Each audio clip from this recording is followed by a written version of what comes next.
Hello mga ka-reels, mga kainday karon. Padulong ko sa namaligya isda kay murag dugay-dugay na ko wala ka kaog isda. So diri na rod mangita ko kanang isda. I hope nga nakakita ko isda. Pabok na ko pabok. So daghan kay na maligya diri sa mga palibot.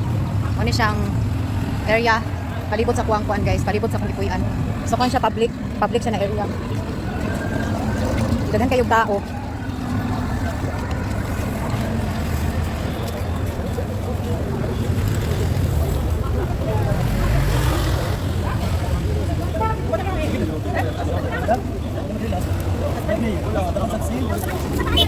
So, dagan-dagan po sila balikya karon.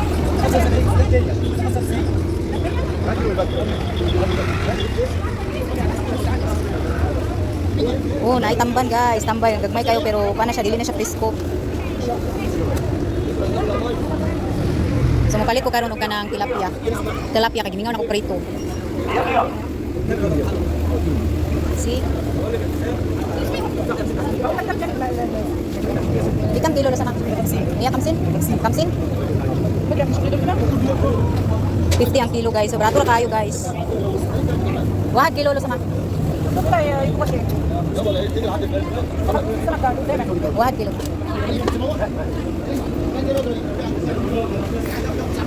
So gitimbang na.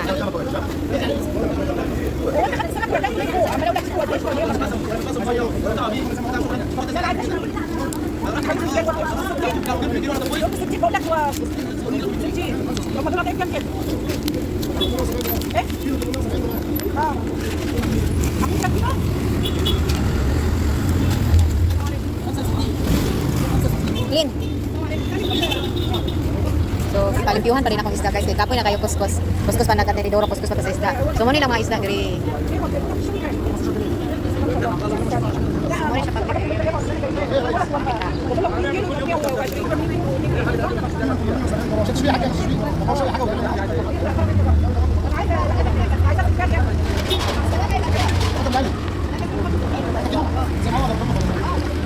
so, diri na side.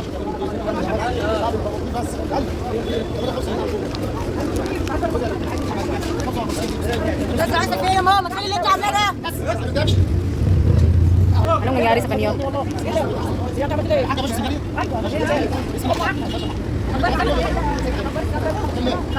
Parang balo yata yun guys. Sinabihan ako ba't ako nag-video. May mga ano pala dito, may mga sira utak. Sinabihan akong ba't ako nag-video. Anong pakialam niya sa akin ng cellphone? Kalimutan ko pala yung ano, mag-wearing ako ng...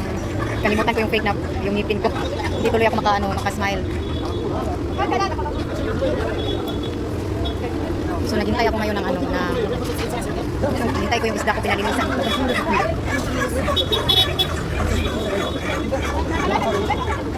Nagulat ako guys, bigla akong ano, sinampak yung balikan mo, ba't ako nag-video. Ang init, ang tagal matapos yung ano ko. Tapos yung pinalinisan ko na ano. Pinalinisan ko yung isda kasi ano, napakahirap kaya kuskusin yung ano. Napakahirap kuskusin yung tilapia, maglinis ka pa. Pagod na yung kamay ko. Ang init guys, init. Tapos kung magbili ng isda, magbili ako ng gulay guys, pang salad. Magbili ako ng pang salad. Gulay nila, gulay.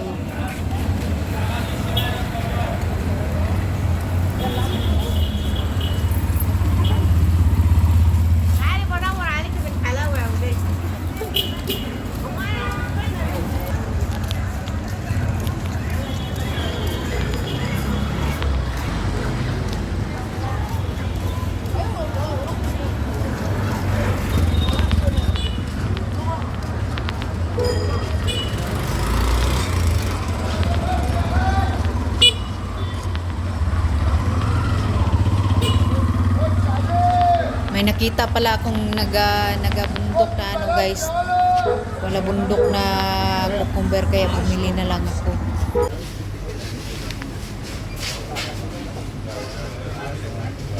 Napakataas, hindi ko makuha guys. Kailangan ko magutos ng ano ng tindero para makuha yun. Taas. May nakataas, hindi ko makuha. Busy yung mga tindero dito.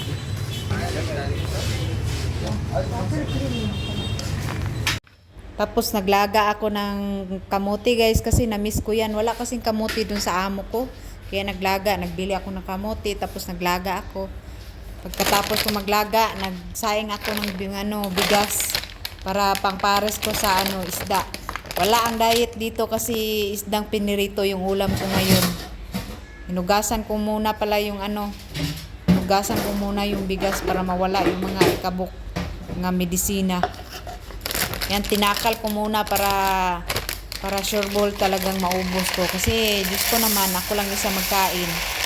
Para sure ball maubos ko. Hindi man maubos, dalhin ko dun sa trabaho ko. Kaya tinakal ko yung bigas. Pagkatapos yan, hugasan ko muna ng tubig.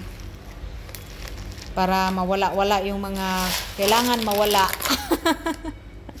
Yan, tinakal ko guys. Isang baso at saka kalahati ng bigas ang sasaingin ko. Dala dinner. Para isa lang yung lutuan ko, hindi na ako magsaing-saing pa. Inugasan ko muna yan para maalis-alis yung mga Tapos tinanggal ko yung mga parang may maitim-itim sa bigas kaya inugasan ko talaga ng mabuti at saka tiningnan yung bigas kung may may mga maitim-itim pa. Kasi rest day ko ngayon, kaya parang nakakain ako ng maayos, tsaka nakaluto ako ng pang Filipino food talaga. Kasi miss ko na yung mga Filipino food. Kasi doon sa amo ko, palagi na lang laham, manok. Hindi sila kumakain ng isda. Paminsan-minsan lang, maybe sa isang buwan, isang beses lang kumakain ng isda. Pero yung kinakain nila, yung mga mahalin na isda, yung fried na tuna, yung fried na salmon, hindi ko gusto yung lasa kasi yung mga seasoning nila, pang taga dito talaga yung mga seasoning. Hindi pang seasoning ng Pilipino. Kaya pag rest day ko guys, magbili talaga ako ng pang Filipino food at saka titirahin ko dito sa bahay ko. Tsaka tapos makakain ako ng mabuti kasi makaluto ako Doon sa amo ko, magantay lang ako kung anong i-suggest ng amo ko na anong lulutuin. Tsaka parang hindi ako mabusog na yung mga hindi natin pagkain. Kaya miss ko na yung Pilipino. Kaya bumili ako ng tilapia ngayon. Kaya busog na busog si Inday. Kaya hindi nagutom yung mga bito ko. Busog na busog yung mga bito ko. Yan, sinain ko na pala yan guys. Kasi ang tanghalian dito late talaga pag naka-on duty ako 6 or 7 or 8 PM in the night. Yan ang tanghalian ko, late. Pero ngayon, umaga ako nakakain ng tanghalian kasi rest day ko. Yan, minarinate ko muna yan, nilagyan ko ng lemon at saka paminta at saka asin. Para may lasa yung isda. Fresh pa yung tilapia guys. Binili ko talaga yung fresh para masarap. Yan, inumpisahan ko ng ng tilapia guys. Ito yung ulam ko ngayong tanghalian. Nagbili talaga ako ng tilapia kasi hindi na ako nakakain ng tilapia dun sa amo ko. Laway ko. Kaya katingin ng loya na pala guys. dinamihan ko talaga ng mantika guys para mas crunchy siya. Tapos nagdala ako ng ganyang plato kasi yung mantika talsik sa mukha ko. Napakasakit pa naman ng mantika. Kaya naggamit ako ng malaking plato na steel na tinakip sa mukha ko kasi yung mantika talsik. Yan. Para akong nasa gera.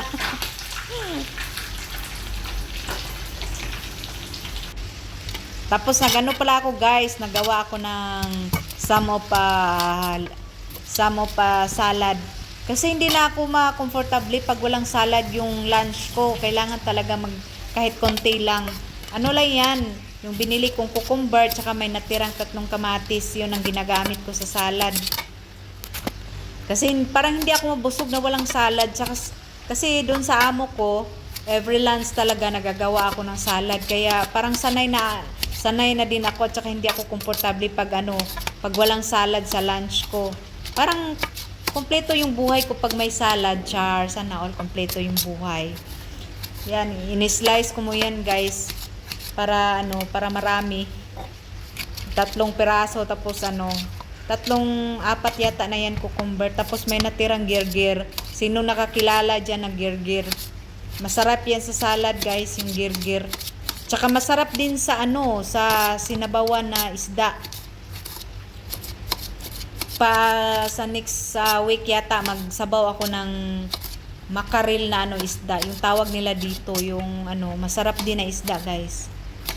Next week na naman, rest day ko, magsabaw ako ng makaril na isda. Tapos ang ilagay ko, guys, yung girgir na dahon. Parang siya, guys, parang kamukha ng pichay, pero hindi naman siya masyadong similar sa pichay. Masarap din siya sa sabaw. Yan, makaluto talaga ako dito, guys, pag rest day. Kahit talaga ako, mag-safety ako para sa food ko.